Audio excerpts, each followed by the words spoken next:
एक बहुत पुरानी वादी में, जहां दरख्त सरगोशियां करते और हुआ जादू जगाती, एक छोटा सा गांव आबाद था। इस गांव के करीब एक खूबसूरत झील थी जिसे लोग चांदनी झील के नाम से जानते थे।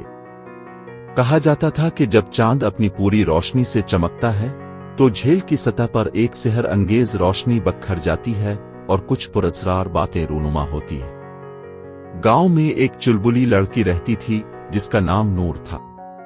नूर बचपन से ही चांदनी झील की कहानियों को सुनकर बड़ी हुई थी, मगर उसे कभी मौका न मिला कि वो चांदनी रात में झील के करीब जा सके। एक दिन नूर को अपनी नानी के संदूक से एक पुराना लॉकेट मिला जिसमें चांदनी झील की तस्वीर और एक छोटा सा जुमला लिखा था, सच देखने के लिए दिल की आंखें खोलो। नूर ने फैसला किया कि अगली चांदनी रात वो झील के करीब जाएगी। चांदनी रात आई और नूर चुपके से झील के किनारे पहुंची। झील की सतह पर चांद की रोशनी सुनहरी लहरों की तरह झिलमिला रही थी। अचानक झील के बीचों बीच से नीला सा धुआं उठने लगा और एक खूबसूरत परी नमूदार हुई। इसका लिबास चांद की किरणों जैसा चमक रहा था और उसके बाल चांदी की तरह चमकते।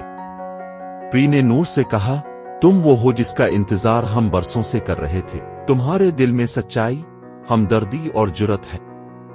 परी ने नूर को बताया कि चांदनी झील एक जादुई दरवाजा है जो सिर्फ एक सच्चे दिल वाले को ही खिलता है। इस दरवाजे के पार एक जादुई दुनिया है जहां ख्वाब हकीकत बनते हैं और हर वो चीज मुमकिन है जो तुम सोचो।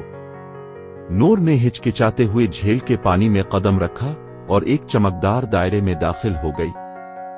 जब वो आंखें खोलती है तो खुद को एक जादुई दुनिया में पाती है जहां जानवर बोलते हैं, दरख्त गाते हैं और हर चीज रंगों से भरी है। वहां उसकी मुलाकात एक जादूगर शहजादे इलवान से हुई जिस पर एक जालिम जादूगरनी ने जादू करके उसे पत्थर में बदल दिया था। सिर्फ एक सच्चे दिल वाली लड़की ही इस जादू को तोड़ सकती थी। नूर ने अपनी हिम्मत, सच्चाई और प्यार से न सिर्फ शहजादे को आजाद करवाया बल्कि जादूगरनी को भी उसकी गलतियों का एहसास दिलवाया। जादूगरनी ने मुआफी मांगी और अपनी सारी ताकत जमीन को लूटा दी। चांदनी झील की रोशनी हमेशा के लिए रोशन हो गई और नूर को इस दुनिया की निगहबान मुकर्रर किया गया। अब वो हर चांदनी रात को झील के किनारे बैठती है ताकि कोई और सच्चा दिल वाला भी इस जादुई दुनिया का हिस्सा बन सके।